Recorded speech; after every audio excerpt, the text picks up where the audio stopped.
Well, the Washington Post has been tracking all of the president's falsehoods since taking office in January. And last week it reported that Trump makes an average of 5.5 false or misleading claims a day and is on track to reach 1,999 claims by the end of his first year in office. Well, here are a few of his favorite, most repeated claims. Let's watch. I have to say, the whole Russian thing is what it's turned out to be. This was the Democrats coming up with an excuse for losing an election. The whole Russian thing was an excuse for the Democrats losing the election, and it turns out to be just one excuse. Obamacare is a disaster. It's virtually dead. As far as I'm concerned, it really is dead, and I predicted that a long time ago. President Obama, after a long period of time, was able to finally push it through, but push through something that's now failed. Really failing badly. So the insurance companies have made a fortune with Obamacare, an absolute fortune. Obamacare is a wreck. It's a mess. It's destroying lives. Obamacare is finished. It's dead. It's gone. It's no longer, you shouldn't even mention, it's gone. There is no such thing as Obamacare anymore. We're the highest tax country in the world. We are having not only reform, we're having the largest tax cuts in the history of our country. We're working to give the American people a giant tax cut for Christmas. We are giving them a big, beautiful Christmas present in the form of a tremendous tax cut. It will be the biggest cut in the history of our country. We're back now with our panel, Shannon Pettypiece, Dana Milbank, and Jason Johnson. Jason, this end, from your end, why does he do this? Does it matter? Does truth matter? On one hand, it said you're entitled to your own opinion, not your own facts, but he has his own facts. He has his own facts, but also we're in a unique place as far as his support base. He has a support base that is absolutely convinced that no matter what Trump says, that his intentions to do it are more important than if he accomplishes it. And almost no politician has ever had that much elasticity. He can say, I want to do this, and no matter what he doesn't accomplish, his supporters are like, hey, he tried, but Congress stood in his way. But he does have a Greek chorus. He has Fox and Friends. He's got Hannity at night. He does have people, Laura Ingraham. They tend to say, yeah. Well, amen. Most of the time. He's operating within that echo chamber. And I also think it's true that it's not clear to me that he knows that the things he's saying are not true. Like, he seems to believe that whatever the last thing. Did he believe Obama was an illegal immigrant? Who knows what's actually going on? Well, I'm asking you. You said you think he might believe it. Did he believe that? The guy who wrote his autobiography with him says he's a guy who seems to believe that whatever he says is true, or at least ought to be true. And I think that's why in our Washington Post count, you see there were 50 different lies or falsehoods that he said more than 30 times a piece. So it's just part of the program. It's what he does. Down south they say it'd like to rain.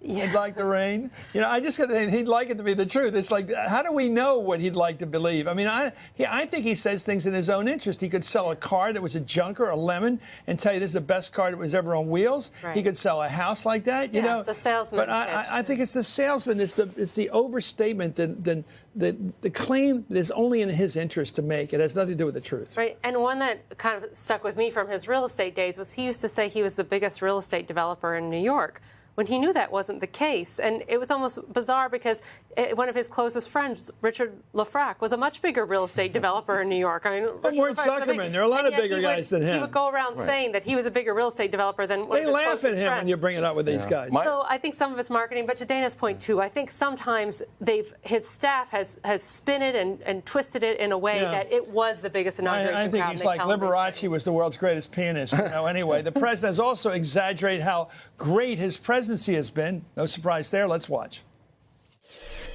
There has never been a presidency that's done so much in such a short period of time. We're unleashing a new era of American prosperity, perhaps like we've never seen before. We had the biggest audience in the history of inaugural speeches. In the last 10 months, we have followed through on one promise after another. I didn't have a schedule, but if I did have a schedule, I would say we are substantially ahead of schedule. I don't have a schedule. But if I did have a schedule, that would be also better than anybody else's. You wonder what this guy's golf card looks like when he's, his game. Oh, see how I did. 3, 2, 1. Right. Well, And he grades himself along the way, too. Yeah. And he gets an A+ for everything, including the response to the hurricane. Is he a part of our new culture? Everybody gets a trophy. right. Well, Starting with me, for being me. Someone gave me the advice once on your, annual performance review. Don't ever be objective about, well, I really could have done better.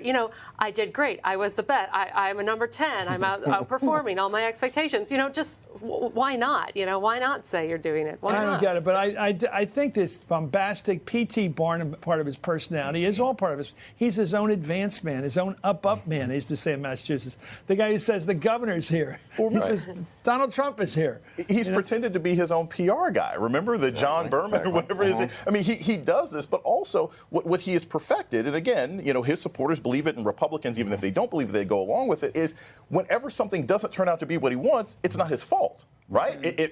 I did this. Congress stood in my way. I had this. I bet there are people watching right now saying, "Why are you laughing about this guy?" So there's a part of it that is comic as well as tragic. There's it is ludicrous, his behavior, and the only way you're going to react to it is tighten your knee and go, "I'm so mad about it," because you can't be constantly mad about a clownish act. Anyway, the New York Times has meticulously examined President Trump's personal Twitter account to make a list of all the people, places, and things that Trump has insulted on Twitter, projecting he's on track to reach 650 by the end of his first term. Please, how about just term, okay? He hit nearly all his favorite targets in one tweet 2 weeks ago. Quote, does the fake news media remember when crooked Hillary Clinton, as Secretary of State, was begging Russia to be our friend with the misspelled reset button? Obama tried also, but he had zero chemistry with Putin. Why aren't the NFL players hashtag stand for our anthem? How did you miss the NFL players in that too? Yeah. I think the greatest tragedy of Twitter going to 280 characters is he's doubled our chances of going to war. The fact that the president has 6:30 in the morning he starts. And the tendency. You know when he gets the Post in the morning, the Washington Post? The Times tells me that they get it like 6:30 in the morning, and that's when he begins. Well, you can tell when he's watching TV and when he's reading the newspaper, because that's when he starts the But he doesn't watch Twitter much operation. television, he said. Right. Well, and of course, like everything else he has said, that is 100% true.